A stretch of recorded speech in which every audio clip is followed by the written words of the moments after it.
Good evening, everyone, and welcome to the second night of the Black Sports Ministry Network's summer webinar series, Double Dutch Dialogues. And we're so excited for you to be here. Thank you all for taking time out of your night to join us, especially if you're doing back-to-back nights. We thank you for that. My name is Cynthia Perry. I'm the executive director of the Black Sports Ministry Network. With that, let me just give you a little bit of history and background about the Black Sports Ministry Network.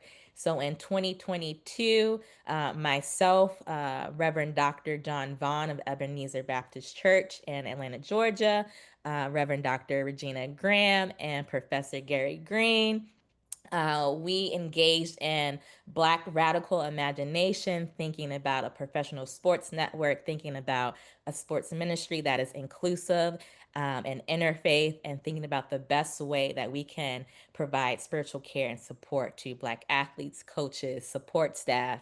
And we've been doing this since 2022, and last year we were officially incorporated. So we do have our 501c3. And with that, our mission is to provide spiritual care and support services rooted in Black culture, spirituality, and theology to members of the African diaspora within sports. And we do that by our collaboration with Black pastors and chaplains and scholars and historians and others, including medical doctors and physical therapists, mental health care practitioners, um, to create and cultivate a platform that's unique to us. So, our spiritual care and support services are for those who are a part of the African diaspora, but our online webinars, our online courses are for everyone, regardless of race or religion. So, we're so happy for you to be here. With that, I'm going to introduce our speaker for this evening, which I'm very, very excited about. So Dr. Kyra Gaunt is an assistant professor at the University at Albany and a leading voice in Black music studies, hip hop feminism, and Black girlhood. She also teaches in women's gender and sexuality studies and is affiliated with the sociology department. She's the author of the award-winning book, The Games Black Girls Play, which explores how games like Double Dutch have shaped Black musical traditions and inspired performances like Camille A. Brown's Black Girl, linguistic play. Her writing has been featured in the New York Times, including her essays, The Magic of Black Girls Play, which was named an editor's pick. Dr. Gaunt has given 2 TED Talks sharing how the everyday creativity of Black girls has shaped music and culture. She also appeared in and consulted on the 2023 Oscar-nominated documentary short, Black Girls Play, A Story of Hand Games. I recommend it. Go find it online and watch it right after this. Because it won at the Tribeca Film Festival and earned a 2024 NAACP Image Award. In 2025, she was named an envoy for the American Film Showcase and helping bring conversations about Black girlhood and music to global audiences. Thank you so much. Welcome to my TED Talk. No, just kidding. Just for a second, let me make sure. I love, there's 2 things I love to open with. One is a poem. The other is a saying that's come out of the Games Black Girls Play, A Story of Hand Games from the ESPN 30 for 30 series. And that is, never let anyone tell you you can't make a life out of something small. And I don't mean minimized small, something simple, like a girl's game song or a poem, and that you could spend your entire career. I just got tenure. You could spend your entire career, 20 plus years, developing Black girlhood studies off of something that was a whim for me when I saw 2 twin 7-year-old girls, Jasmine and Stephanie, playing slide. 1, 2, let me pull this down so you can see me. Slide, 1, 2, 1, 2, 1, 2, 1, 2, 1, 2, 3, 1, 2, 3.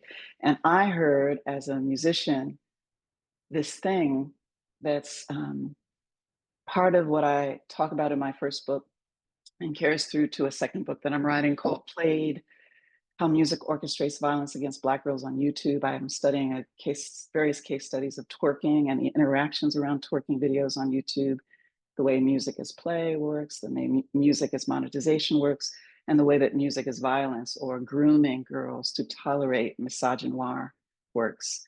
And so I've been, the poem that I usually open with is Black Can Be Me. A Black girl stepping on the cracks of my mama's back, breaking. Black and me here in hip hop time. How can that be? She not funking up a groove or making b-boy moves to make James Brown holla. Oh, good God, G, read our history.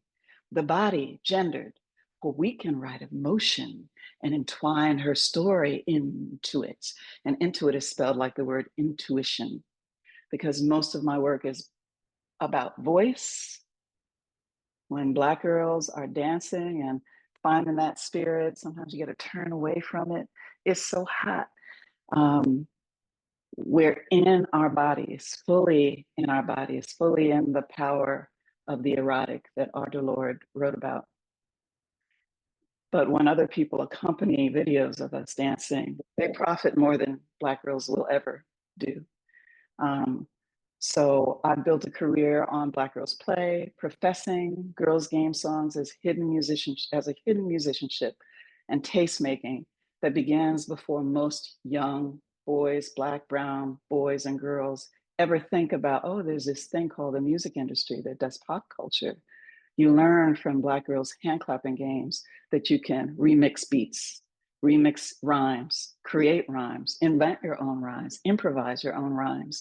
Musical play, I write, I think this is on page 14 of my book. Musical play is a vital environment within which Black folks, not just girls, learn to improvise with what it means to be dominant and subordinate in musical and non-musical relationships.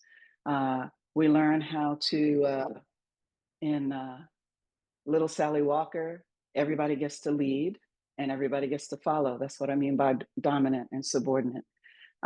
You take turns putting your name in rhymes, and you also are part of the collective. This is an ideal in African diasporic music that you do call and response, which can be duos back and forth. Ule, not ute, stay back, that's me. Ule, not ute, stay back, that's me. Kyra is my name, and kicking is my game. I got the simple, the potion, and dive down the ocean. And then you get, ooh, she thinks she bad, baby, baby, don't get me mad. Ooh, she thinks she cute, cute, cute, cute, too cute. Ooh, she thinks she fine, fine enough for N-O, fine enough for macho, fine enough hula hoop, fine enough for all your group. Ooh, not ute, stay back, that's me. So all of these ways in which we are learning to improvise, to be in a collective improvisation, to take what is going on. You can see this in Carnival throughout the Caribbean diaspora. You can see it in Mardi Gras, that every year there's a new format, but the structure remains a new song, but there's a king and queen identified. And you can trace this all the way back to our African origins in the city that I live in, Albany, New York. The oldest African celebration, Pinkster Day, which we still celebrate in the summers in Albany, New York, far older and far more important than to talk about Juneteenth, the Emancipation Proclamation. We were Africans and practicing African music culture from childhood to adulthood, as far back as the 1600s to the 1800s in Albany, New York, where the capital today sits. It's called Pinkster Hill. They erased all of that culture and built the state capitol on that hill.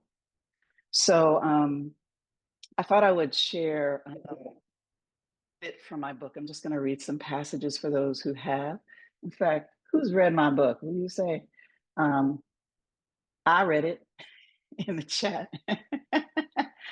Even if you read, I'm a person who doesn't finish every book I read, and that's okay. But if you've read it, if you started it, you just got to say you read it.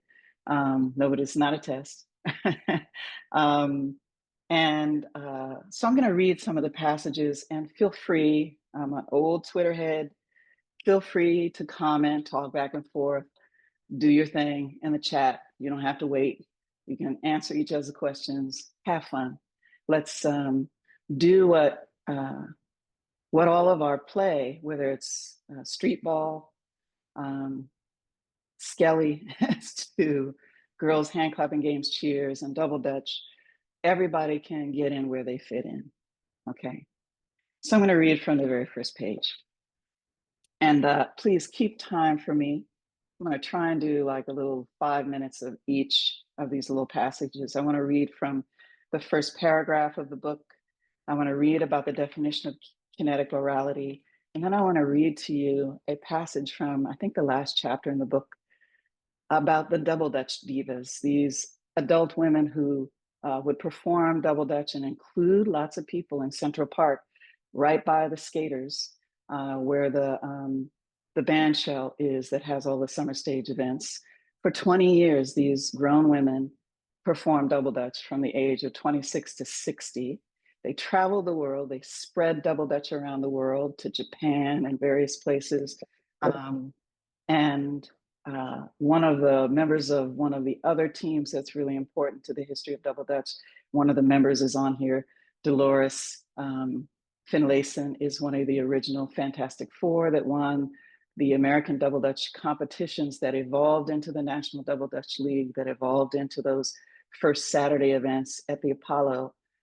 She was a member of this team, which if we have time, I should pull up the video on YouTube. In fact, Dolores, if you have access to the video and put it in the chat while I'm reading, that would be great, but I'll find it if you don't. So this is the introduction. Asheo. When we think of the music that drives the popular culture of African Americans, our first thought is not of double Dutch. Girls bouncing between two twirling ropes, keeping time to the tic-tac under their toes, stepping out with snatches of song and dance that animate their torsos and release their tongues with laughter. Instead, what comes to mind is hip hop, neo soul. This was written in 2006. Neo soul, go-go, crunk, and R&B 20 years ago. Can you believe it? The games Black girls play, hand clapping games, cheers. I'm a nut and a hut. It's a cheer, not the cheers from the sidelines of sports. Cheers that Black girls did for themselves. It wouldn't be in a line. You'd be facing each other in some way, and you'd perform this as commentary on the lives that we inherited, lived, and projected, the futures that we were imagining as children imagine play. So the games Black girls play, hand clapping game songs, cheers, and double Dutch jump rope may not even register as a kind of popular music because the term has been chiefly reserved for commercial productions, often dominated by men. And this trend continues from YouTube to TikTok. YouTube began as a dating site and kickstarted a failing dating site by uploading Janet Jackson's Nipplegate video from 2004 before they launched in 2005. To what's happened on TikTok with all the Black creators choreographing things that they don't get credit for monetarily, like Jalea Harmon, and a song which was called Lottery, which got renamed Renegade because of her choreography, in which, because in the United States and many other contexts, intellectual property is assigned to stuff that is written and that has words and that has a melody, maybe harmony, but not dance. Dance, good God, style, those things are not copyrightable.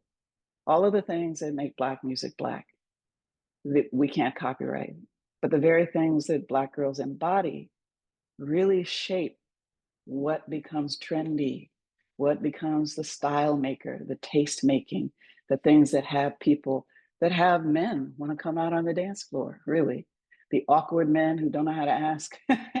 Not in all communities, but in some communities, like in New Orleans, men and women dance equally in various ways. But in other places where we have that awkward adolescent thing where boys are afraid to ask girls to dance, making music for girls to dance to is a way to groom girls to come out to the dance floor instead of you having to cross the floor to ask them. So I write, commercial popular music tends to exclude or simply incorporate the communal and everyday forms of popular music or folk music by Black girls that cannot be assigned individual ownership or authorship. No royalties for the song makers of Double Dutch. So that's the opening paragraph. I'm going to read to you from page 5, because kinetic orality can be spelled 2 ways. Orality, kinetic meaning motion or movement, stylized movement, gesture, and orality is word of mouth. So things that are passed by word of mouth and word of body, like, you know what I mean? Right here. All of that communication, we call it paralanguage, meta communication that lets you know, wink, wink, that the joke's on you, not on me. All of those things that formerly enslaved people have had to do, the grapevine that we had to have in order to survive. It also can be spelled kinetic orality, meaning all of the sucking teeth signs. You got what? The building's on fire, right? All of these sonnets things, I call them sonnets. They're ways that we articulate meaning that are remnants of our African tonal languages. You could say in Yoruba, this is from a book I've learned for 40 years now, I've known, and I don't remember the language, but just to help you understand what a tonal language is, if you had the word, the phonics O and ko, oko, oko, oko, those are 3 different words. And those 3 different words are husband, boat, and hoe, the garden hoe, not the thought or thought. We could talk about that later. That's another thing I could talk about. But here's the definition of kinetic orality. There are 2 scholars that informed my use of this, and not many people have written about it from reading their work. I have, and other people have often cited my work. So there's Paul Gilroy, who is the author of The Black Atlantic from 1993, that talked about the relationship within the diaspora across the Atlantic. Of course, there are other diasporas. There are people in Cali, Colombia, and South America. There are people in India of African descent. But this Afro-Brit cultural critic wrote about the world, a whole world of communication exists beyond the analysis and interpretation of song lyrics or people's words. A world that resists verbal language, a world signified instead through the interpretive and dramatic realms of rhythm.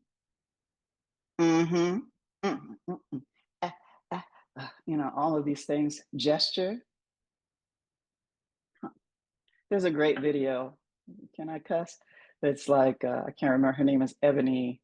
It might be Ebony Janice. I can't remember if her last name is, I might be mixing her up with another Ebony. But she says, bitch is a very versatile word. There's bitch, like when you're mad at somebody, or like you're resonating. Did you see that, bitch?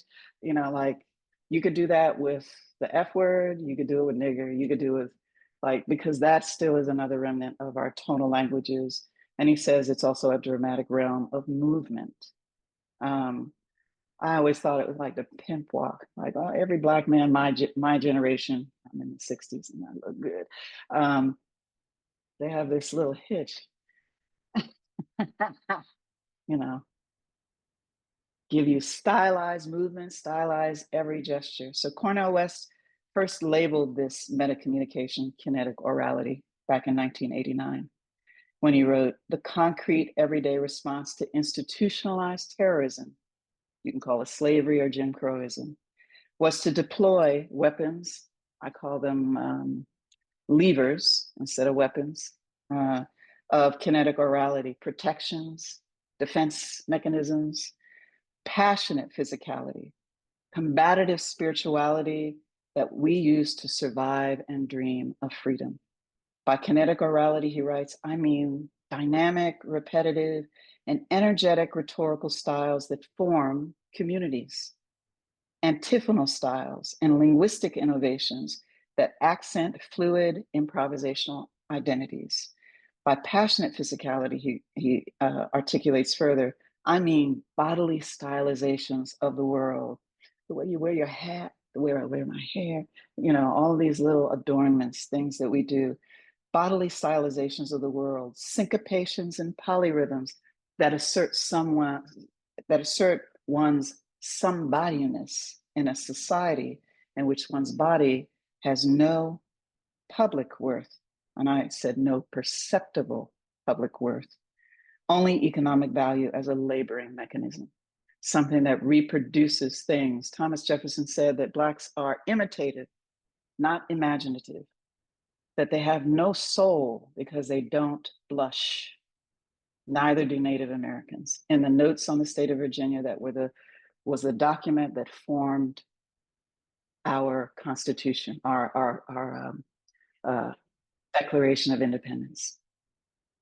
So for many African Americans, the bodily stylizations that assert somebodyness have remained a critical mode of expressing our inalienable rights to freedom, embodied as social memory and action. Did you know the word? If you've heard, anybody, I can see some of your faces. Anybody know Suki Suki now? You've heard this expression. You can just give me a thumbs up on the screen or say in the chat. That has been documented as an expression that existed in enslaved communities. So it's been handed down through kinetic orality over centuries, and we're still saying it. So even when freedom and democracy are being denied African American citizens in other realms, the role and impact of this kinetic orality remains. Okay, so now I'm going to cut back. It's a beautiful chapter about hand clapping games where I do a case study analysis of various games that are lessons in Black musical style in the first chapter. The example of this is Miss Lucy had a baby. She named him Tiny Tim. She put him in the bathtub to see if he could swim. Behind the elevator, there was a piece of glass. Miss Lucy fell up on it and it went right up her. Ask me no more questions. Tell me no more lies. This elision. So you don't really say it, but you say it at the same time. The boys are in the bathroom, pulling up their fly me up to the ocean, fly me to the moon. Okay, so it goes on. And what we take for granted with folk or kinetic or oral culture is that it will not be the same in different locations. So often when I perform these, if we were face to face, I would ask somebody to play the game with me so you can see that the differences vary because oral culture is not codified in written text. So it can change based on mishearings. It's the old telephone game. In Canada, they call it broken telephone, which is accurate. So I'm gonna, the second, I talk about the metronomic sense we learn from keeping a beat and slide, even though the beat is shifting every time you go from 2, 3, 4, and that is an algorithm in itself. And that much of what's simple about Black Girls Game Songs is the very same simplicity that makes all this technology work. Zeros and ones create all the technology we're using right now. You don't need something to make something sophisticated, to carry on like the rope, something that can carry on for generations. Okay, I'm going to skip to the last chapter called Let a Woman Jump, and then I'll land my plane. Let a Woman Jump, Dancing with the Double Dutch Divas. I'm going to just skip to this part. It's called The Meeting on page 164. Turn in your hymnals, our announcements are page 164, The Meeting. I've been using this lately. I teach ethnography. I'm a digital ethnomusicologist. It means that I study culture on the internet, Black girls' culture on the internet. And we use a style of writing called thick description. If you want a really great example of thick description, there's a book called Thick and Other Essays by Tressie McMillan Cottom that I would highly recommend. She too is an ethnographer. Sociology is her base. Mine is in ethnomusicology. So the meeting. And thick description means that I want to give you a sense of being there, a sense of firsthand personal knowledge of a setting, but also an awareness of how this relates to the larger structure, the bigger picture about learning musical Blackness and passing down things on through kinetic orality. As my cab pulled up to the curb in front of Park West High, I was nervous and excited. I stepped out onto the sidewalk, fumbling with my wallet, while the unusually chilly fall weather transformed my breath into smoky clouds of air. My mind was racing, so I tried to slow down. I told myself, don't forget to give a tip, check the time. It's just after 7, and don't leave the video camera or your brown leather backpack in the back seat. I had already left my wallet in a yellow cab maybe a month or so before this. As I crossed the threshold, this is back in this would have been maybe 2002. I was in Harlem doing research. As I crossed the threshold into the high school, a Puerto Rican-looking security guard stopped me with the question, "Are you looking for the double dutch?" I nodded, hoping I resembled a jumper or a turner, as he pointed down a long corridor with metal lockers lifelessly lining the walls. "Turn right after the double doors at the end of the hall and look for the auditorium. That's where the divas usually practice." A bit of brotherly love was tucked under the smile of his voice at the mention of the divas. It turned out that this guy had a thing for one of them and often came down to say hello during rehearsals. The brothers guarding the building had a certain attraction, I'd say, to the spirit of what these women did, as much as they felt for specific members. Double Dutch is, after all, part of the Black public sphere of social performance and romantic play. You know, grandma, do your duty. Here come the lady with the African booty. She can do the wah-wah, she can do the splits. She can do anything to make you split, so split. Once through the double doors, I turned right as instructed, but found myself in a maze of unmarked doors. After greeting one locked door after another, a guard sitting nearby pointed at the one right behind me.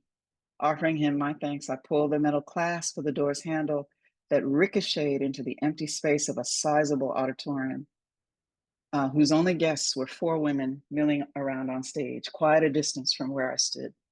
Not one took note of my entrance. As I traversed the gulf, drawing closer, I knew I was in the right place. Their faces were familiar, although I only remembered one of their nicknames from Nicole's video. Here they were in the flesh, dressed in danskin leggings, New Balance and Nike athletic shoes, and extra large yellow t-shirts that had their group's name across the chest and their nicknames on the back.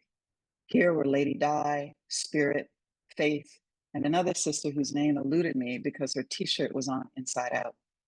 I didn't learn it that night, so I called her Diva X in my initial notes. Her name was Lydia, and she was, it probably comes later. I didn't see Willie, but I did see ropes lying across the stage. Willie was the coordinator of all of their events. She was named Heart. Her nickname was Heart, Heart of the organization.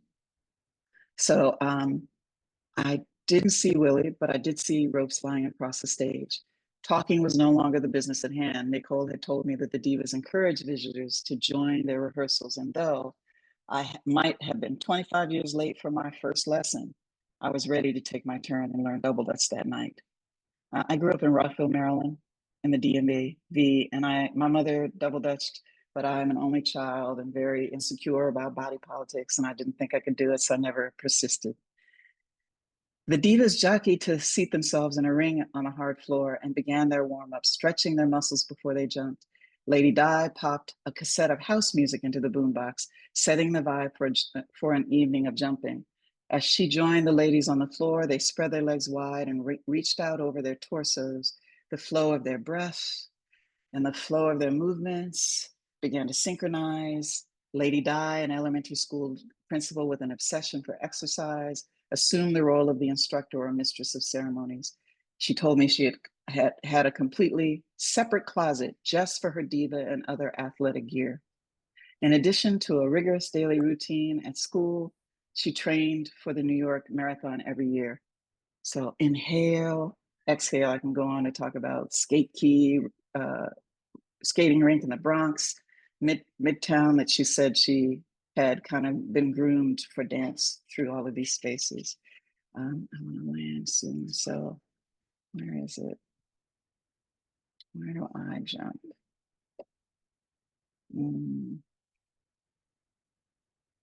So we hung our percussive and syncopated gestures on musical hooks, marked by our feet and our hands as we anticipated the next message that was passed around the circle. We're still just warming up. We're not even jumping yet. We were loose now and had to let go and we were feeling close to the musical sensibilities that make us at one with being Black and being a Black woman. I could go on. I talk about so many aspects, like as one extended house remix faded out and another radiated in on the boombox, our voices wove in and out with exhilarating whoops and hollers and interjections, work it, y'all, and other explanations, which was sometimes joined by a chorus, come on, get down. Paul Gilroy suggests that the power of Black music lives in the anti and pre-discursive, so things that we do before and after, of Black meta communication. Once I said before, the dramaturgy, the drama of what we do, the extra. Some people call it messy, but it's not. It's intentional. The gestures. And I write, since slavery, he contends, the power and significance of music among Blacks dispersed by the economies of the transatlantic slave trade, quote, have grown in inverse proportion to the limited expressive power of our language, including writing. Such expressions call attention to Black culture through our collective memories and embodied musical histories. So just a little taste of the games Black girls play. I love this cover. This is actually 7 Black girls. The cover wouldn't fit them all. If you know New York City, you'll recognize that triangular building somewhere in there. This is near 116th Street. And it was called 7 Up. It appeared in the New Yorker magazine, and my editor found it just before we were publishing the book so that I could put 7 dark-skinned, what we used to call nappy-headed Black girls. Now we can talk about 4C hair, with their naps all over the place. Like they've been outside all day. It's no longer, my mother's like, what did you do today? My hair would be plaits going in all directions. I was playing. So yeah, so I welcome questions and really appreciate all of you that came into the room, into the space. Very, very grateful to be here. Thank you. Yeah, thank you so much. We're going to take about 5 minutes to do just small breakout groups so folks can talk about what they heard, share any games that they played growing up, any hip hop songs that they like. So the questions are in the chat. And then when we come back, you and Alexis will have a conversation and then we'll open it up for everybody to ask questions. First, I just want to say amazing presentation. And I have a little part that stuck out to me from the book, which also showed up in the small group discussion that I had. And of course, I took pictures of everything because it's easier for me to search the words.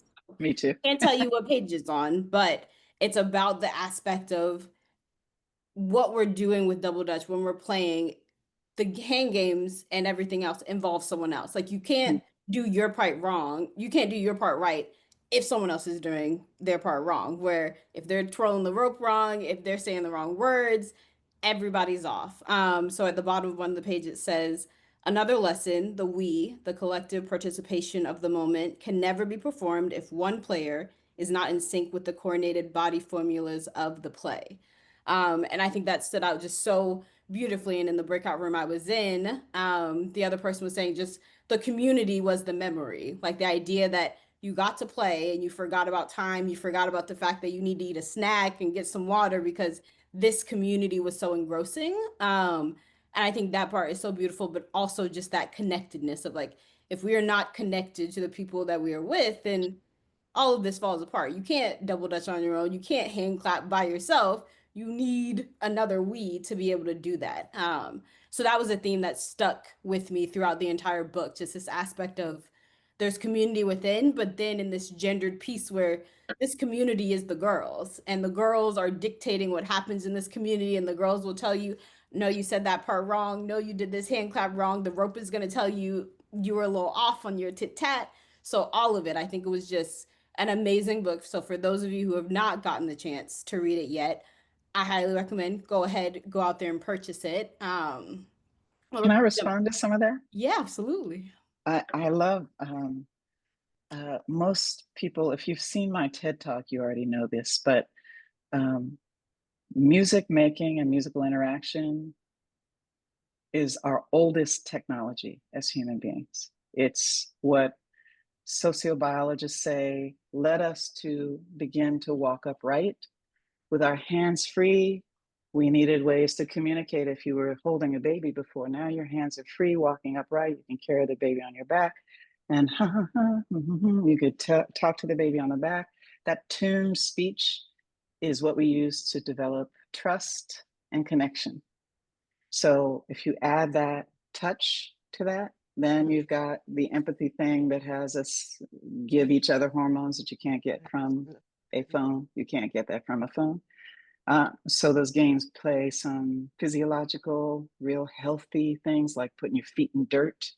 It really grounds you. It grounds you with the kinetic, not the kinetic, the electric energy that we have when we hold hands together, when we clap, when we play patty cake before we get to game songs. And the other thing I will add is two things. The orality is learning on the job. So you assume that you're not going to be perfect, and you don't assume everybody has it. And because you get kicked out when you get it wrong, it is a do-over culture. You get multiple, you're not trying to have it be perfect. You're trying to do it as well as you can until you don't. And then someone else will come and fit in that moment with you. And while they're not playing, they get to watch. And that is learning. It's like sitting watching a basketball game. And as a player, sitting out teaches you what to do. Oh, I didn't see it. I didn't see how you could do that. It's just not something we ever have to talk about because all of it is learning on the job. It's fluency, and it's a deliberate practice that leads to mastery. I love that. That is so beautiful. And as you talk about the portions of like touching and empathy, as someone who's a therapist and works with kids, those aspects, yesterday I was telling someone, I was like, remembering these hand games through reading this book, I was like, I'm adding this to my sessions with my girls this week. Yeah. Like there's an aspect of like what is appropriate touch between mentors, therapists, whatever it might be.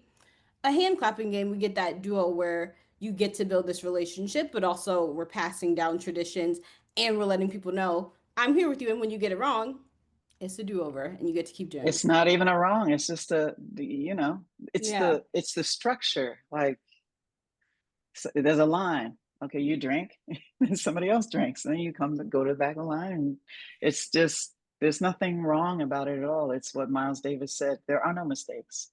There are only lessons. Amazing.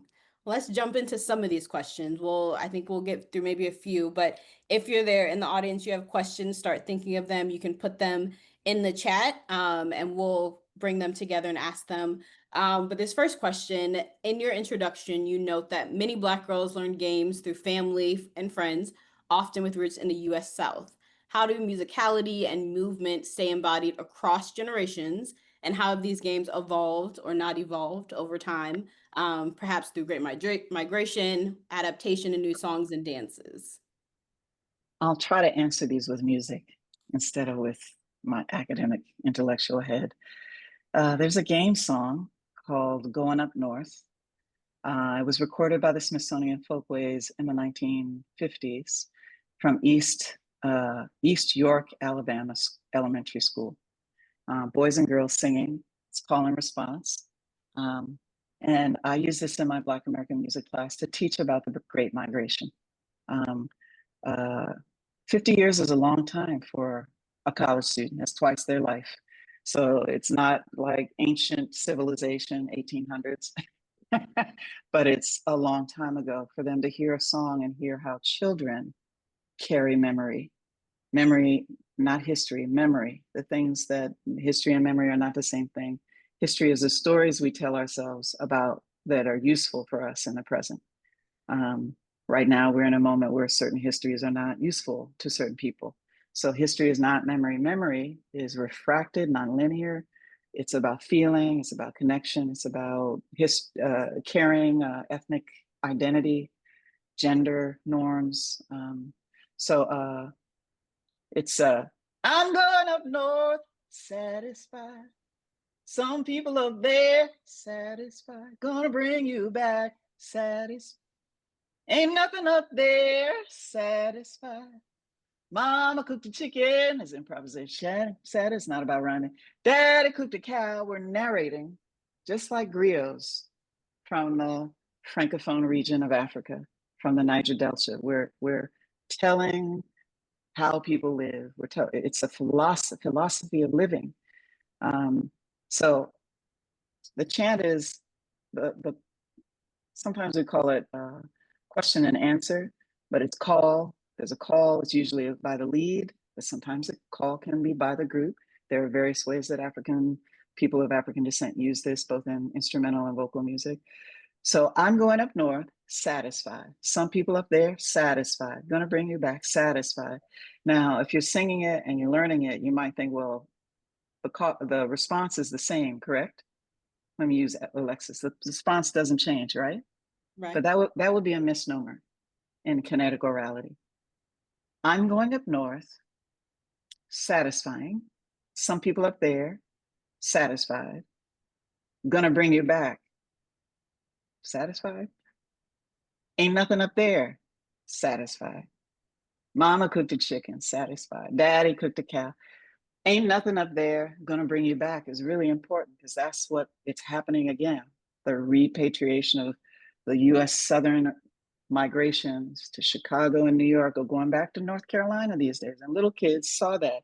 They saw their uncle, and mostly men, come back from being in Chicago and New York because they hated it, or they couldn't still find work, even though they said there would be more work, or they were brought back for all kinds of reasons, including pushed back or pulled back because somebody died and you needed to come back home.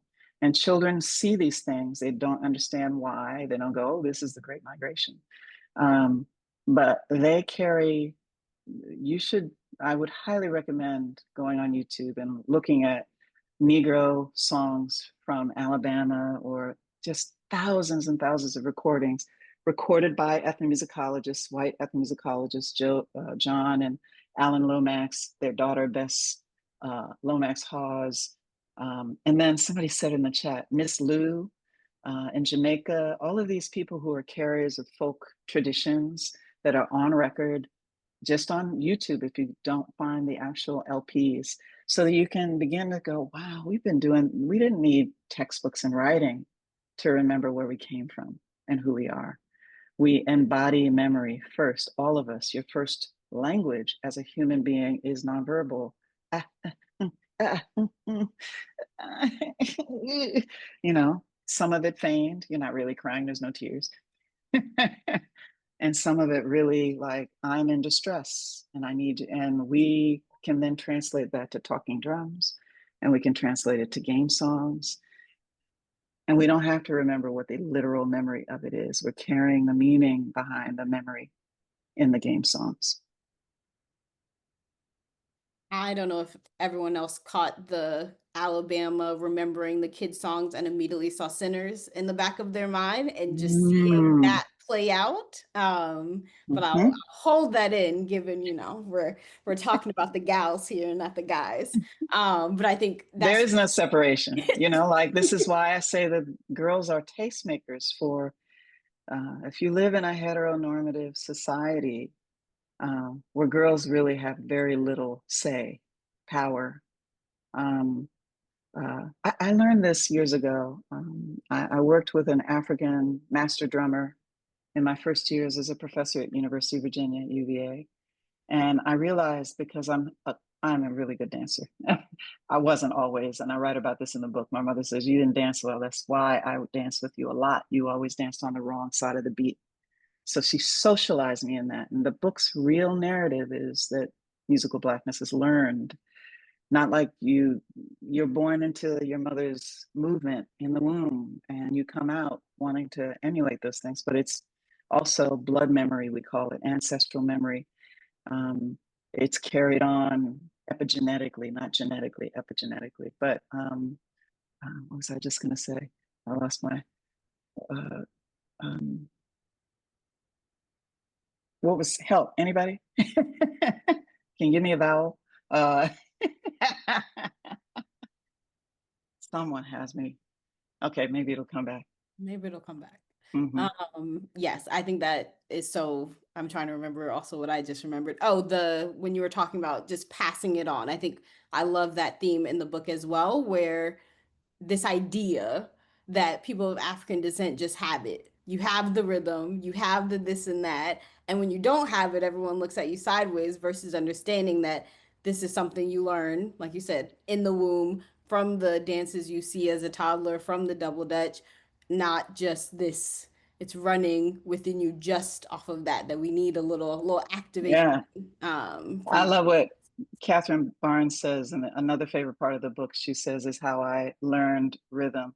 I tell people about this part of the book when they say they don't have rhythm. Anybody can learn rhythm. Anybody can learn. I've seen. I was a residence hall director at Michigan, and when a group of 40 Angolans, one from the north and the others from the south, it's kind of like the same north-south divide. He was light-skinned, he couldn't dance, but these people danced every weekend together. And over a course of 4 years, I saw him learn how to do gisamba when he couldn't even keep a beat. But also, like people who don't have rhythm in the Black community know what good dancing looks like. Whereas there's a white guy in my class who's like, this past semester in my hip hop class, he said, I almost dropped the course because I just don't have any. I get two left feet. But some days you play, and I could feel myself like nodding to the music. But you want to, the collective is bigger than the individual. We carry each other forward through music, language, food, and you can learn anything. Amazing. You don't have to We're gonna master it, but you can learn it. exactly. We're all learners. I'm going to go into one more question. If you're in the chat or you've been thinking about a question, it's been brewing, go ahead, type it in the chat. We're going to move into those audience questions in just a moment. The next question I'm going to ask is about how in recent summers we've seen on the internet, you're in the digital space, TikTok, YouTube, everybody is learning dances, and we've been having these community dances. To me, is Can't Get Enough, the Where Them Fans At. So what is your take on these new community dances, moments of communal dance, and how do they connect to those traditions in your work? And a little bonus, is the fan the jump rope? Yes, no, maybe Oh so. yeah. I want to run in the room. My partner got me this fan. Um, uh, yeah, that's an easy and hard question. They're very similar, but the thing that's missing is the rootedness of community. Anybody who grew up in New Orleans or is a part of the go-go DC scene or lives in the Bronx and still goes to DJ parties knows there's nothing beats. It's fun to share almost universally with people who are not like you, doing the same dances, even if you're like, well, they don't do it as much. It's nice to go. I remember going to the US Open in Queens in a rained out Arthur Ashe thing, and they let all of the people who had the cheap tickets in because the paid tickets didn't come because it was raining. And we did Macarena, which I hated that dance before then. But that moment of communal doing the wave Macarena together on a Jumbotron, that is the same essence to me that comes from this idea that music's tuned speech is a language of trust, connection, and social bonding. Human beings need it, just like the old stories we learned in a psych class where the monkey is attached to its mother, and if you take it and put it on a wired monkey, it dies.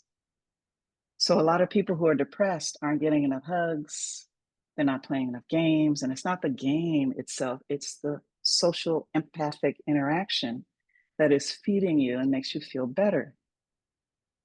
Even if you never touch, but it really matters. Why do you think that? All of those things, the little grip, the hug grip, we're exchanging the hormones that feed us, that keep us connected in times of, okay, we need to bond together after 9/11 and help people. These things are part of our evolution, and they are older than the internet. So the internet is very different. Thank you.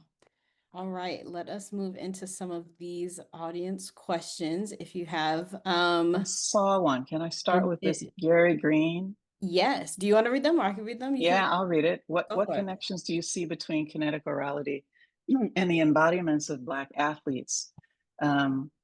Stylized, if you're old enough to remember Lynn Swann from the Pittsburgh football team, I read about it in the book actually. He took dance classes, ballet, so he could move through the lines of defenders quickly. And we still see this kind of end zone play in football, but we see it in basketball with the way that Michael Jordan's legs are.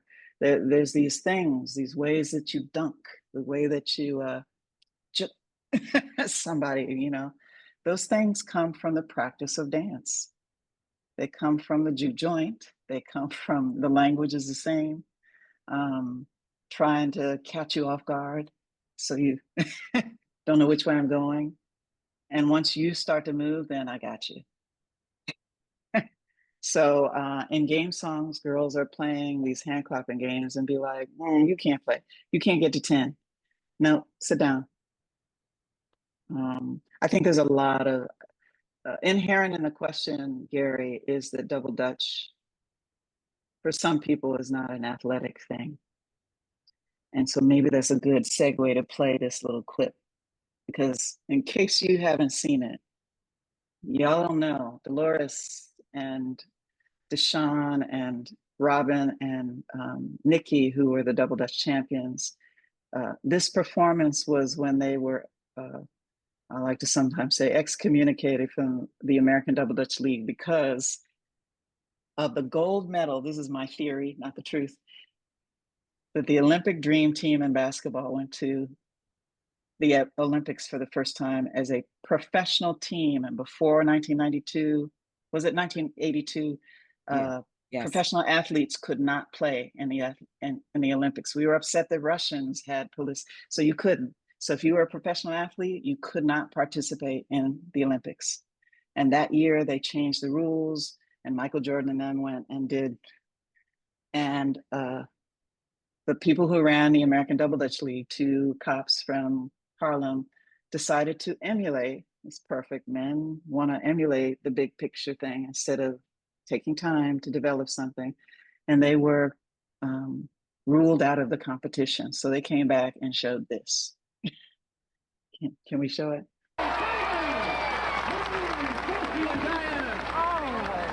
I think you have to go up there. This, yeah.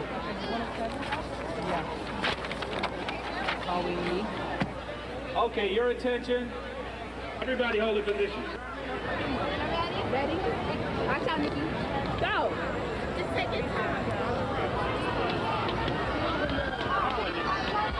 Power, Nikki.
And this is their signature choreographic ending.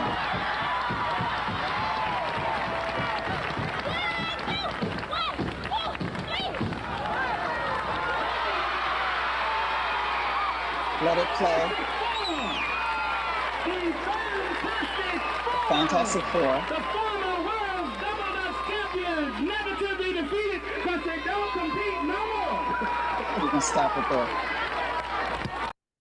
Never to be defeated because they don't compete no more. They eliminated them from the competition. That's why they didn't compete anymore. There's no way they would have been champions for years. Dolores, you want to say anything about that? This is the tall member of the Fantastic Four. We were so heartbroken. That's the only thing I can say. We were just so heartbroken. But seriously, we came so far. I'm so heartbroken. I'm about to cry. I'm like, Yeah. Yeah, they told us we couldn't compete anymore. I'm sorry. They got $500 savings bonds and appeared in a McDonald's commercial, and they were like, "Okay, y'all are professional, and you can't two compete anymore." McDonald's commercials. People said we walked on water, and that was it. People in Japan today say they walk on water. Yeah, it is a shame that most Black girls who double dutch know nothing about the Fantastic Four. But if you ask a Belgian who's into double dutch, or a Japanese person who's done double dutch who doesn't even compete, they know not only the Fantastic Four, but their names. So we still have some work to do in our communities. We don't need a Department of Education to pass this knowledge on. This video will help perpetuate that, but it would help if you told people and sent the video to people when it comes out. Professor G, I'm wondering during breakout groups if you could talk a little bit about some of the economic disparities that we spoke about as far as gymnastics, and how gentrification has impacted some of these games, and especially double dutch. Yeah, so Dolores might be able to help because she's been a judge with the other women at the Apollo Theater and other places around the world and around the country. My theory, from what I've learned from studying them before I met them, and from all I've heard from them, is, and from what I saw from attending just 2 of the first Saturday of December, every first Saturday of December, there's a double dutch classic at the Apollo Theater. The last time I went, which is probably 15 or 20 years ago now, one of the Black women from Stan's Pepper Steppers from Far Rockaway, she was 25. She came back to jump.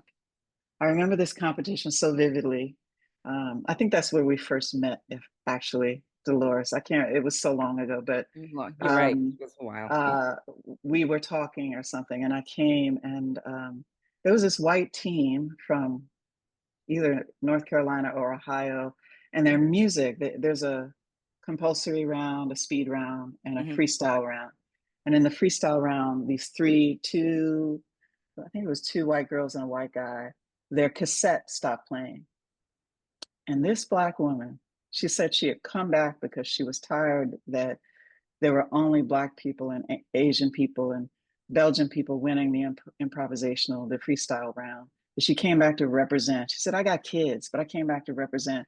So their music stops. And isn't this the Apollo? Don't we all know this? When white people come and do something, we're compassionate. They're like, "No music, no music." The whole room, all the Black people are like, right. Music That's stop. right. Yeah. That's right. And then, something's happened. The kind of innovation you just saw in that video with the Fantastic Four, I think it's true in education. I think it's true in sports, unless you got money. So in gymnastics, the Japanese teams that won year after year early on and made the freestyle round. In the freestyle round, you can have it accompanied with music. But the rule book back then, I don't know if this is still the case, says no music allowed. So Black girls from France to the States would insert these choreographic endings like, "Double forces has got to beat, till we do it with our feet, cause we are bad," and walk off. So they would sing at the very end so they don't get disqualified for using music. So the Japanese, I don't mean to cut you off, but yes, music is incorporated. It's incorporated in the routine. Yes. Yeah. So when the Japanese and Belgian people were brought in, I'll just leave it at that. They were brought in, paid to come. Well, they had gymnastics as a part of Japanese culture. Yes. It's like jumping rope, skipping rope, not even double dutch. Yes. Everybody does, women, men, it's just girls, boys, they do flips. This is part of their training. And so if you can do a bunch of flips, I mean, you can look at You can look at breakdancing. If you can do a bunch of flip-like things, then you win. Because if you're from Trinidad, back when we used to do the limbo, if you can go really low, low, low, low, low, no style, but you can go really low, you win. That's the aesthetic of European culture. You pick one little thing and you do that one thing well, and you forget about the nuance and the complexity of style. How you go low is what matters. How you can be funny, you can. So I call it like the gentrification of that sport, because you can't afford to be in gymnastics in Black communities. It's very rare. We don't have gyms like that. That's right. If you got to go to Long Island in the city, you got to move to Houston and most other places if you want to go to the Olympics to be a gymnastic, you know. And your parents have to have money or friends with money or an organization in a community that will support your kid until they start to get endorsements. We just have the innovation is not lacking because of us. It's because they are underfunding every aspect of our education, including us being allowed to tell our stories. You know, underappreciating, devaluing. And it happens on a gendered level. Men in the music industry devalue what women do. So yeah, it's geopolitical, it's gendered, it's racialized, it's intra-racialized and intra-gender politics. One boy comes into the sport of double dutch and changed the whole thing. Michael changed the whole thing because he could do flips, standing flips. Girls can't do with their center of gravity. Generally, standing flips with very little practice. Right. So you get more points for flips instead of leaving it just a girl's sport. And men never include us. Stuff, you know. And Kyra, I just have to tell you, I don't know if anyone well, Kyra, you know, we also toured with the hip hop culture tour with Cool Lady Blue. 1982, the first international rap tour included the Double Dutch Girls. They didn't call them by their name. Every other group in that tour, that's exactly Africa Bambaataa, right. Rocksteady Crew, they got to name themselves. They got to name themselves, but they called them the Double Dutch Girls. And then they rotated other Black girls into the Double Dutch Girls in commercials, and just generic, just some random objectified Double Dutch Girls. But it's funny when you see the any take on or documentary on the first tour, which is what we were a part of, they don't mention us at all.